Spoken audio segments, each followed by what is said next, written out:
Merci. Tu sais qu'ils se sont pas gourés dans le journal. Kathleen va vraiment se marier. Tu sais ce que je viens de voir? Moi en train de décoincer la main d'un abruti. Le retour du Jedi. T'as entendu ce que j'ai dit? Kathleen va vraiment se marier.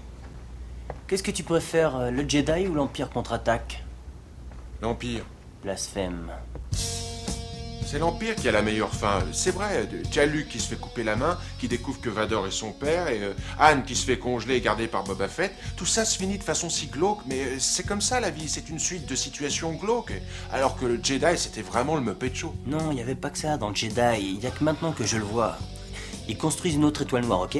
Ouais, La première était terminée et tout à fait opérationnelle avant que les rebelles la détruisent. c'est Luke qui l'a fait sauter, reconnais-lui ça. Et la deuxième était en construction quand ils l'ont fait sauter. Avec les compliments de Lando Calrissian. Il y avait un truc la deuxième fois, j'ai toujours trouvé ça zarbi et j'arrivais pas à mettre le doigt dessus, mais il y avait un truc qui clochait. Et t'as trouvé alors? La première étoile noire était occupée par l'armée impériale, à bord il y avait que des soldats, la section d'assaut, les dignitaires, les gens de l'Empire. Ouais, en gros. Quand elle saute, aucun problème, les méchants sont punis. Et la deuxième fois? La deuxième fois, elle était même pas terminée, elle était encore en construction.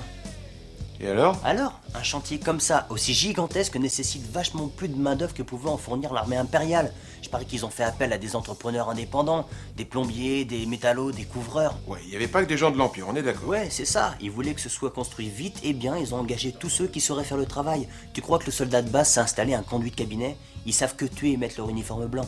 Bon, ils ont fait bosser des entrepreneurs indépendants. Pourquoi ça te fout les boules que l'étoile saute? Tous les entrepreneurs innocents qu'ils avaient engagés se sont fait tuer. Ils ont été victimes d'une guerre qui les concernait pas. Mais oui, écoute, disons que t'es couvreur. Un jour, il y a un contrat d'état très juteux qui se présente. T'as une femme et des gosses, un pavillon en proche banlieue. Et on t'offre un contrat d'état, ce qui veut dire qu'il y a plein d'avantages. C'est là qu'une bande de gauchistes arrive et fait tout exploser à 5 km à la ronde avec ses lasers. Toi, t'as rien demandé, t'as pas de conviction politique, t'essayes juste de te démerder pour gagner ta vie.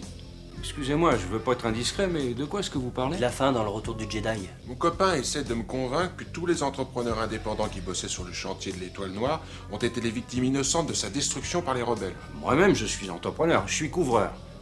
Établissement du Net Ready. Et en tant que couvreur, je peux vous dire que les convictions politiques d'un couvreur jouent un sacré rôle dans le choix d'un travail. Exemple?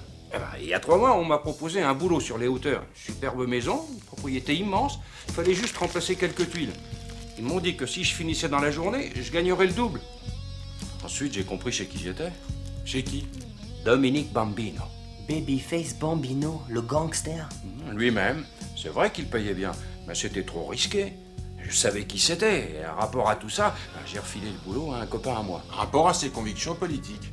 Ouais, et la semaine d'après, la famille Foresky faisait sauter la baraque de Babyface. Et mon copain s'est fait descendre.